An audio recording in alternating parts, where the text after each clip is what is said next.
Students, welcome back. मैं हर्ष शुक्ला आज शुरू करूंगा आपके साथ। आपको नया टॉपिक पढ़ाने जा रहा हूं। कौन सा? Chapter 3 alkenes. क्या होते हैं एल्कीन्स? एल्कीन्स की प्रॉपर्टीज क्या होती है, मेथड ऑफ प्रिपरेशन, स्ट्रक्चर, इसकी रिएक्टिविटी कैसी होती है, हाइब्रिडाइजेशन कैसा होता है, ये सारे टॉपिक्स हमें इस वीडियो में पढ़ने हैं। ठीक, आज हम जो पढ़ने जा रहे हैं वो क्या है हमारा? एल्कीन्स क्या होते हैं, जनरल मेथड ऑफ प्रिपरेशन क्या होता है एल्कीन्स का। सो आइए शुरू करते हैं टॉपिक। देखिए, सबसे पहले मैंने आपको बताया था कि एल्कीन्स क्या होते हैं। एल्कीन्स ऐसे ग्रुप्स थे जिनके पास डबल बॉन्ड होता था अपने कार्बन चेन में। मतलब ऐसे कंपाउंड्स जो डबल बॉन्ड कैरी करते थे वो क्या होते थे? एल्कीन्स होते थे। ठीक, फॉर एग्जाम्पल अगर मेरी ये कार्बन चेन थी 2 कार्बन की और इसी के बीच में मैं एक डबल बॉन्ड लगाता हूं तो ये क्या हो जाता है हमारा? एक एल्कीन हो जाता है। वहीं पे नॉर्मल अगर यहाँ पे सिंगल बॉन्ड प्रेजेंट था तो ये क्या था? एल्केन था। ठीक है, तो मेरे पास क्या कंडीशन है यहाँ पर? सबसे पहली कंडीशन है एल्कीन्स क्या है? एल्कीन्स ऐसे कंपाउंड्स हैं, ऐसे ऑर्गेनिक कंपाउंड्स हैं जो डबल बॉन्ड से जुड़े हुए हैं। मींस अगर कोई डेफिनेशन पूछे तो उनसे कहो कि हाइड्रोकार्बन्स जिनमें कार्बन और हाइड्रोजन एटम जुड़े होते हैं डबल बॉन्ड से, जिनमें कार्बन और हाइड्रोजन एटम जुड़े होते हैं डबल बॉन्ड से, वो क्या करते हैं? वो क्या होते हैं हमारे? एल्कीन्स होते हैं। देखो, unsaturated compounds having at least 1 carbon double bond. मतलब कंडीशन क्या है कि एल्कीन होने के लिए, कोई कंपाउंड अगर एल्कीन है तो मतलब क्या है कि उसमें एक मिनिमम एक डबल बॉन्ड होना ही चाहिए। ठीक, सो ये क्या था? ये था हमारा एल्कीन क्या होते हैं उसके बारे में।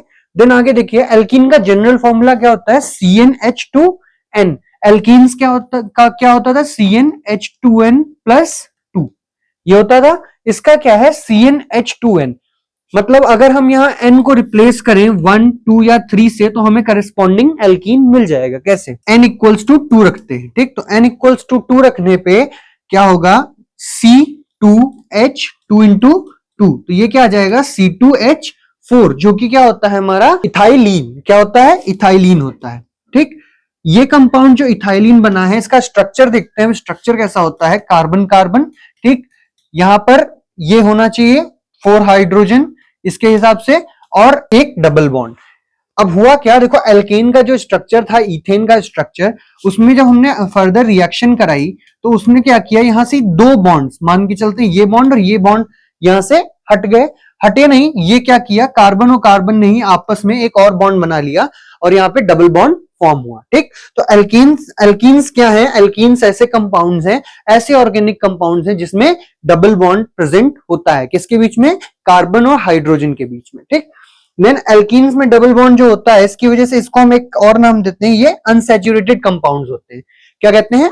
इनको हम अनसैचुरेटेड कंपाउंड कहते हैं। ठीक, अब एल्कीन्स के पास अगर हाइड्रोजन एटम 2 हाइड्रोजन एटम है, अगर एल्कीन के पास 2 हाइड्रोजन एटम है तो वो क्या है? Less than corresponding alkenes of same. मतलब 2 हाइड्रोजन एटम कम होंगे किससे? एल्केन से। अगर हमारे पास इथेन की बात करते हैं तो C2H6 था, वहीं इथीन क्या है? C2H4 है। ठीक, तो ओरिजिनल एल्केन से क्या होंगे? यहां पर 2 हाइड्रोजन कम होंगे। ठीक, तो ये किसकी प्रॉपर्टी है? ये क्या है? ये है एल्कीन के बारे में, जिसमें हमने क्या क्या पढ़ा? एक डबल बॉन्ड होना चाहिए, सबसे पहली चीज डबल बॉन्ड है। अब डबल बॉन्ड है तो यहां पर क्या है? डबल बॉन्ड की वजह से, डबल बॉन्ड फॉर्म होने की वजह से ओरिजिनल एल्केन से ये क्या करेगा?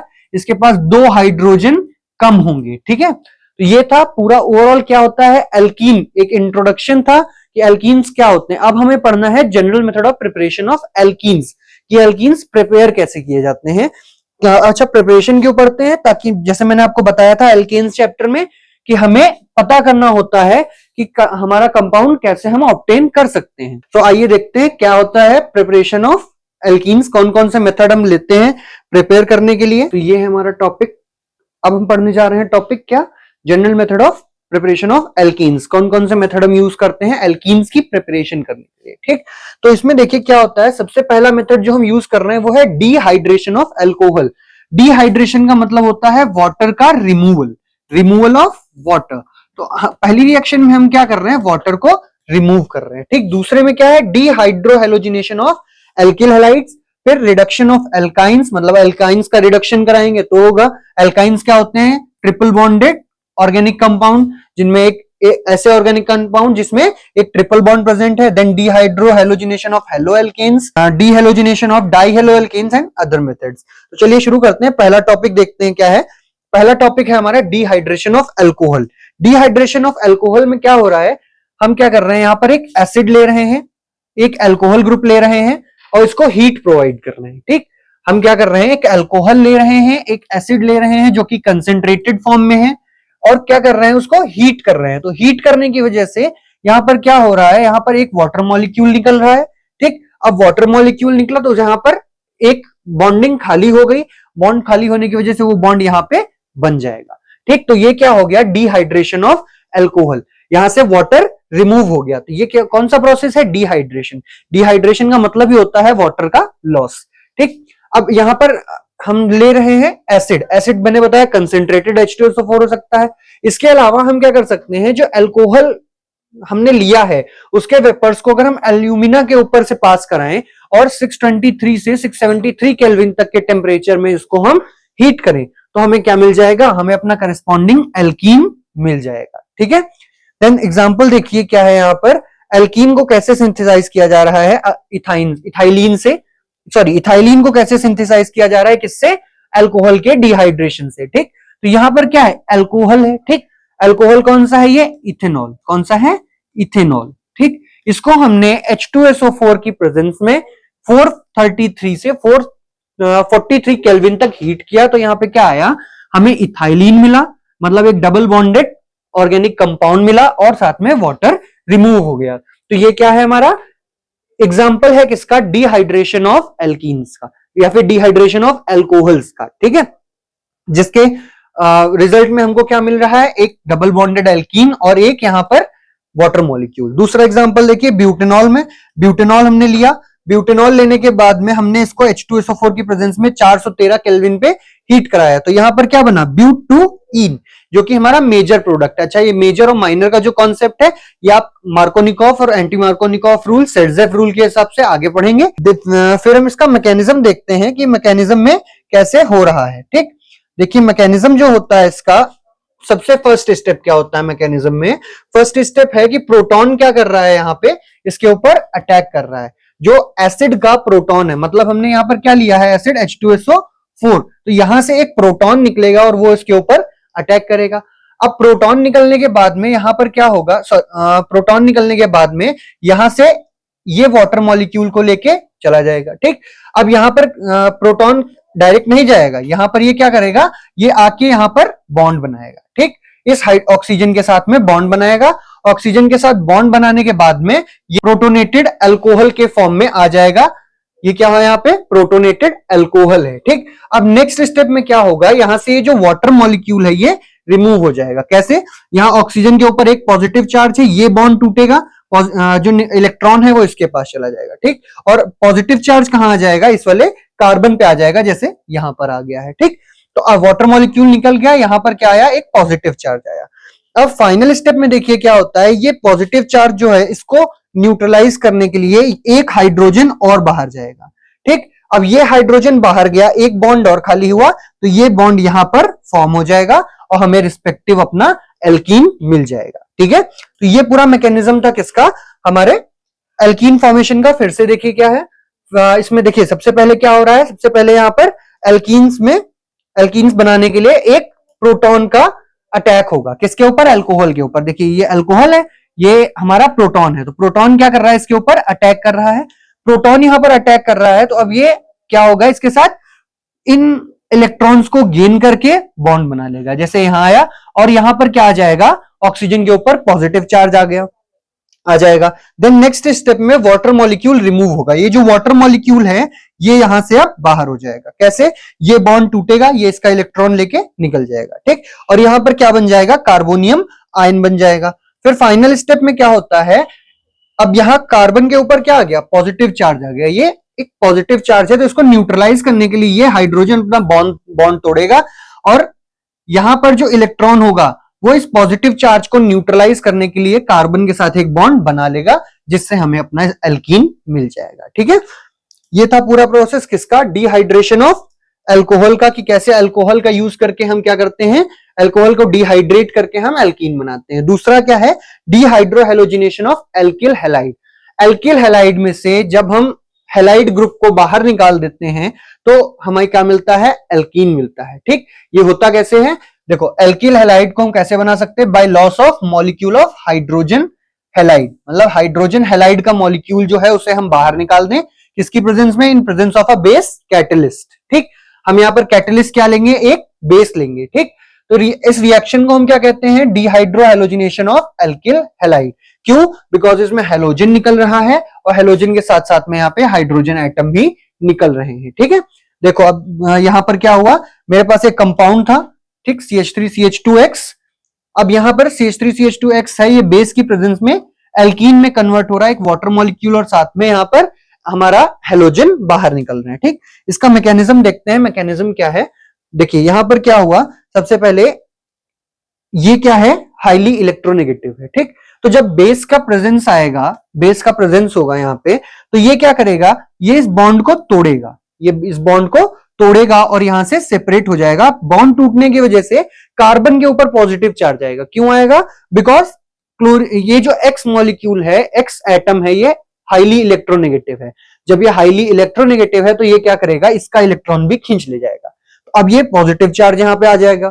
अब पॉजिटिव चार्ज आया तो ये साथी में क्या प्रेजेंट है, यहाँ पे OH प्रेजेंट है, तो ये क्या करेगा, अब इस H को अपने साथ कंबाइन कर लेगा। ठीक है, अब ये H यहाँ पे कंबाइन हुआ, ये बॉन्ड क्या हुआ, फ्री हो गया। ठीक, अब ये बॉन्ड फ्री हुआ तो ये बॉन्ड क्या कर रहा है, इस पॉजिटिव चार्ज की जो कमी है, ये जो पॉजिटिव चार्ज यहाँ पे है, इसको न्यूट्रलाइज करने के लिए क्या करेगा, एक बॉन्ड बना लेगा कार्बन के साथ में। ठीक, और क्या बना देगा, एल्कीन बना देगा।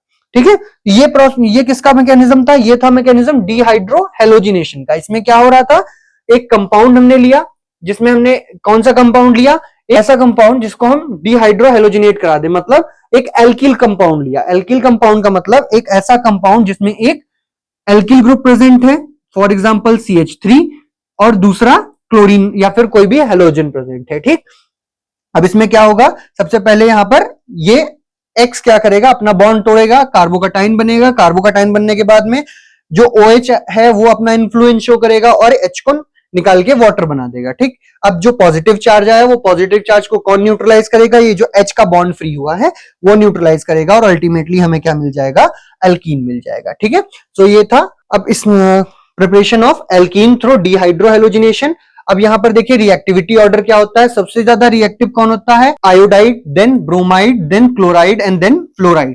मतलब सबसे लीस्ट बॉन्ड ब्रेकेज जो होगा, सबसे लीस्ट रिएक्शन जो देंगे वो कौन होंगे, एल्किल फ्लोराइड। क्यों, बिकॉज फ्लोरीन बहुत ही स्ट्रॉन्ग बॉन्ड्स फॉर्म करते हैं, किसके साथ में, एल्किल हैलाइड्स के साथ में या एल्किल ग्रुप्स के साथ में। ठीक, देन आता है third one, that is reduction of alkynes. कैसे होगा, जो एल्काइंस है मतलब ट्रिपल बॉन्डेड ग्रुप है, उसको अगर हम रिड्यूस कराएं इन presence of a catalyst, in presence of a catalyst उसको रिड्यूस कराएं तो वो क्या बनाएंगे, एल्कीन्स बना देंगे। ठीक है, क्या बनाएंगे, एल्कीन बना देंगे। अब देखिए यहां पर क्या हो रहा है, एल्काइंस पार्शियल हाइड्रोजनेशन के अंडरगो करते हैं तो वो क्या बनाते हैं, in presence of specific catalyst, तो वो क्या बना रहे हैं, हमारा एल्कीन बना रहे हैं। ठीक है, कैसे, देखिए अगर यहां पर पार्शियल हाइड्रोजनेशन, पार्शियल कैटलिसिस या पार्शियल हाइड्रोजनेशन की बात कर रहे हैं तो ये पूरी तरीके से इस बॉन्ड को ब्रेक नहीं करेगा। जो कैटलिस्ट है वो क्या करेगा, ट्रिपल बॉन्ड को पूरी तरीके से ब्रेक नहीं करेगा बल्कि स्टेप वाइज ब्रेक करेगा, जिससे कि हमें सिर्फ एल्कीन मिले, हमें क्या ना हो, हमें एल्केन्स तक ना जाना हो, रिएक्शन एल्केन्स तक ना जाए। ठीक, अब इसका एग्जांपल एक है कि इस वजह से जो ये कॉज है कि सिलेक्टिवली हाइड्रोजनेशन हो रहा है, पार्शियल हाइड्रोजनेशन हो रहा है, इस वजह से यहाँ पे दो टाइप के प्रोडक्ट हमें मिल सकते हैं। एक कौन सा है, एक सिस एल्कीन है, दूसरा ट्रांस एल्कीन है। सिस एल्कीन कब बनता है, सिस एल्कीन जब हम कोई डीएक्टिवेटेड कैटलिस्ट यूज करते हैं, जैसे कि लिंडलार्ड्स कैटलिस्ट। क्या है, लिंडलार्ड्स कैटलिस्ट, जो कि क्या होता है, प्लेडियम कैल्शियम कार्बोनेट, किसमें, लेड एसीटेट के सॉल्यूशन में, जिसको हमने पॉइजन किया है विद क्विनोलिन। ठीक, क्विनोलिन या फिर निकेल ब्रोमाइड। कैटलिस्ट पॉइजन का क्या यूज होता है वो मैं आपको अगले लेक्चर में बताऊंगा। कैटलिस्ट पॉइजन, यहाँ पे एक चीज समझ लीजिए, बस इस कैटलिस्ट की एक्टिविटी को कम करेगा। कैटलिस्ट की जो एक्टिविटी है कि वो रिएक्शन कंप्लीट करा रहा है, ये उस एक्टिविटी को कम करेगा। तो अब यहां पर जब एक्टिविटीज की कम हो गई तो ये पार्शियल हाइड्रोजनेशन करा पाएगा, कंप्लीट हाइड्रोजनेशन नहीं करा पाएगा। अब यहां पर क्या है देखिए, जो ये ब्यूट टू आइन है ये इस कैटलिस्ट के संपर्क में आते ही क्या करेगा, यहां पर ट्रांजिशन स्टेट में जाएगा, वह उस ट्रांजिशन स्टेट में वो बॉन्ड को तोड़ेगा, बॉन्ड को तोड़ने के बाद में वो हाइड्रोजन को अटैच करेगा। अब हाइड्रोजन को जब अटैच कर लेगा तो अगर सेम साइड पे हाइड्रोजन अटैच हुए हैं तो वो क्या होगा, सिस प्रोडक्ट होगा। मतलब मैंने आपको नोमेनक्लेचर में बताया था कि अगर किसी डबल बॉन्डेड एटम के सेम साइड पे सेम ग्रुप अटैच हो जाते हैं तो वो क्या होते हैं, सिस ग्रुप्स होते हैं। तो यहां पर दोनों ग्रुप्स मतलब दो मिथाइल ग्रुप्स एक साइड पे हैं, दो हाइड्रोजन ग्रुप्स एक साइड पे हैं, हाइड्रोजन एटम्स एक साइड पे हैं, तो ये क्या है, ये सिस कंपाउंड है। ठीक, ऐसे ही अगर ट्रांस की बात करते हैं तो ट्रांस में क्या हो रहा है, यहाँ पे मेटल रिडक्शन के थ्रू हम करा सकते हैं। क्या होगा, जो हमारा ब्यूटाइन है उसको हम सोडियम और अमोनिया की प्रेजेंस में -78 डिग्री तक कूल करेंगे तो वो क्या बनाएगा, ट्रांस ब्यूट टू इन बनाएगा। अब ट्रांस ब्यूट टू इन बनाएगा मतलब ट्रांस का मतलब क्या है, जो हाइड्रोजन एटम और मिथाइल एटम्स मिथाइल ग्रुप्स हैं वो क्या है, एक दूसरे के अपोजिट जुड़े हुए हैं, डबल बॉन्ड के अपोजिट पोजीशन पे जुड़े हुए हैं।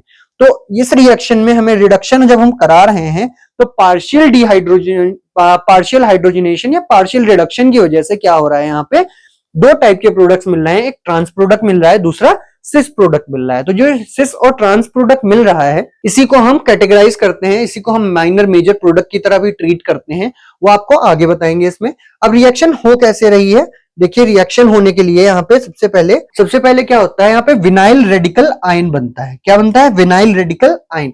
जो ये सोडियम है, ट्रांस के केस की बात कर रहा हूं, यहाँ पे सोडियम जो है, सोडियम का रेडिकल वो क्या करेगा, इस बॉन्ड पे अटैक करेगा, तो ये जो बॉन्ड है ये टूटेगा। अब बॉन्ड टूटने की वजह से इसका इलेक्ट्रॉन क्या होगा, इसके पास चला जाएगा, ठीक, इस वाले कार्बन के पास, और इसका इसके पास चला जाएगा। देन अमीन की प्रेजेंस में देखो यहाँ पर इलेक्ट्रॉन है, इलेक्ट्रॉन डेंसिटी ज्यादा है, ठीक। अब इलेक्ट्रॉन डेंसिटी ज्यादा है तो ये अमीन क्या करेगा, यहां से एक हाइड्रोजन लूज करेगा और लूज करके इसको यहां पर दे देगा। अब यहाँ पे हाइड्रोजन एक तो अटैच हो गया, फिर सोडियम का इन्फ्लुएंस आएगा, सोडियम का इन्फ्लुएंस आया, अब फिर वही कंडीशन।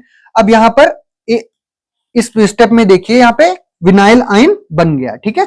यहाँ पर क्या हुआ, एक विनाइल आयन बन गया, कैसे, ये यहाँ पर बॉन्ड टूटा, बॉन्ड टूटने की वजह से यहाँ पे इलेक्ट्रॉन्स हो गए, इलेक्ट्रॉन का लोन पेयर आ गया, ठीक।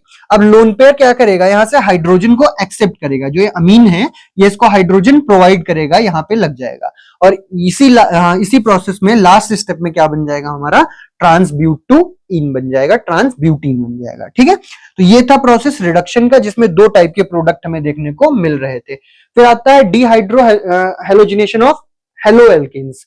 जब हम हेलो एल्केन्स का डिहाइड्रो हेलोजिनेशन कर रहे थे, अभी पहले हमने क्या किया था, एल्किल हैलाइड का डिहाइड्रो हेलोजिनेशन किया था, और ये क्या है, डिहाइड्रो हेलोजिनेशन किसका है, एल्केन्स का है, ठीक।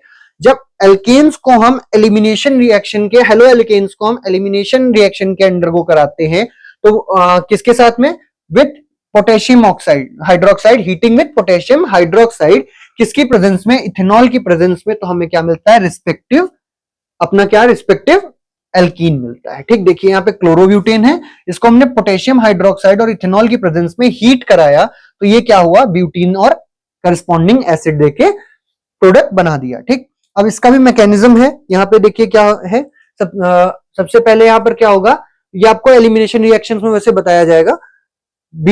एलिमिनेशन रिएक्शंस की डिहाइड्रो हेलोजिनेशन जो है इसको हम क्या कहते हैं, बीटा एलिमिनेशन रिएक्शन भी कहते हैं, ठीक। जो कि क्या करता है, जिसमें हाइड्रोजन से रिमूव होता है बीटा कार्बन से, यहां से ये बीटा कार्बन है, ये अल्फा कार्बन है, ये बीटा कार्बन से हाइड्रोजन रिलीज होगा और यहां से क्या रिलीज होगा, क्लोरीन रिलीज होगा। तो ये हाइड्रोजन निकला, ये क्लोरीन निकला, दोनों मिलके क्या बना देंगे, हाइड्रोक्लोरिक एसिड बना देंगे, ये बॉन्ड खाली हुई है इसके बीच में बन जाएंगे और हमें क्या मिल जाएगा, एल्कीन मिल जाएगा, ठीक। अब इसी के बेसिस पे दो टाइप के प्रोडक्ट फॉर्म हो सकते हैं, एक मेजर प्रोडक्ट, दूसरा माइनर प्रोडक्ट, की एल्किल ग्रुप किधर जा रहा है एंड हाइड्रोजन किधर जा रहा है, ठीक है। ये आपको एलिमिनेशन रिएक्शन में बताया जाएगा। नेक्स्ट है डिहेलोजिनेशन ऑफ डाइहेलोएल्केन्स। डाइहेलोएल्केन्स में क्या होता है, दो एल्केन ग्रुप जुड़े होते हैं, दो एल्केन एटम्स दो हेलोजन एटम्स जुड़े होते हैं, किससे, हमारे एल्केन चेन से।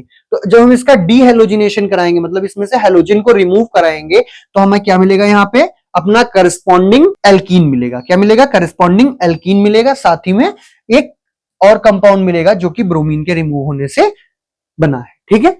या फिर कोई भी एल्केन हेलोजन के रिमूव होने से बना है। इसमें क्या हो रहा है, विसिनल डाइहेलोएल्केन्स, इनको हम क्या कहते हैं, विसिनल कंपाउंड्स, मतलब जिसमें दो सेम ग्रुप्स एडजेसेंट पोजीशन पे प्रेजेंट होते हैं वो विसिनल कंपाउंड्स होते हैं। ठीक, विसिनल डाइहेलोएल्केन्स क्या करते हैं, एल्कीन्स बनाते हैं in presence of methanol by process of dehalogenation. Zinc की प्रेजेंस में एल्कीन्स क्या कर रहे हैं, डाइहेलोएल्केन्स क्या कर रहे हैं जिंक की प्रेजेंस में और मेथनॉल की प्रेजेंस में, डीहेलोजिनेशन के अंडरगो कर रहे हैं और एक डबल बॉन्डेड कार्बन चेन बना रहे हैं या फिर एल्कीन ग्रुप बना रहे हैं। ठीक, इसके अलावा दो और मेथड्स होते हैं, एक होता है विटिक रिएक्शन, दूसरा कॉलबेस इलेक्ट्रोलिटिक मेथड। ठीक, विटिक रिएक्शन में क्या होगा, विटिक रिएक्शन में एल्डिहाइड और कीटोन्स का जब हम रिएक्शन कराते हैं फास्फोरस के साथ में, तो हमें क्या मिलेगा, फर्दर डिकम्पोजिशन के बाद में हमें अपना एल्कीन मिल जाएगा। देखो इसमें क्या है, एक एल्डिहाइड या कीटोन है, साथ में वाइलाइड है, क्या है, वाइलाइड कंपाउंड है जो ईथर की प्रेजेंस में क्या कर रहा है, एक एल्कीन बना रहा है। ठीक, और एल्कीन बना रहा है, साथ में क्या दे रहा है, ट्राइफिनाइल फॉस्फीन ऑक्साइड दे रहा है। ठीक है, ये विटिक रिएक्शन थी। दूसरा क्या है, कॉलबेस इलेक्ट्रोलिसिस। कॉलबेस इलेक्ट्रोलिसिस आपने एल्कीन्स में भी पढ़ी थी। इसमें क्या है, जब कोई एल्कीन फॉर्म होता है तो वो कहां फॉर्म होगा, एनोड पे। कब, जब कंसंट्रेटेड एक्वस सॉल्यूशन जो है एल्कली सॉल्ट्स का, कार्बोक्सिलिक एसिड के एल्कली सॉल्ट्स का, वो क्या कर रहा है, वो इलेक्ट्रोलिसिस के अंडरगो कर रहा है। देखिए ये सोडियम सक्सिनेट है, जब हम इसकी हाइड्रोलिसिस कराएंगे तो ये एनोड पे हमें क्या देगा, इथीन देगा या एल्कीन देगा। ठीक, और कैथोड पे क्या देगा, हमें बेस मिलेगा या फिर हाइड्रोजन मिलेगा। ठीक, तो ये था कॉलबेस इलेक्ट्रोलिटिक मेथड, जिसमें हम इलेक्ट्रोलिसिस का प्रोसेस का यूज करके क्या कर रहे हैं, अपना कंपाउंड बना रहे हैं, एल्कीन बना रहे हैं। ठीक, तो ये पूरा था general method of preparation of alkenes. Next class में हम इसका स्ट्रक्चर पढ़ेंगे, स्ट्रक्चर क्या होता है, स्टेबिलिटी क्या होती है। मिलते हैं नेक्स्ट क्लास में, थैंक यू।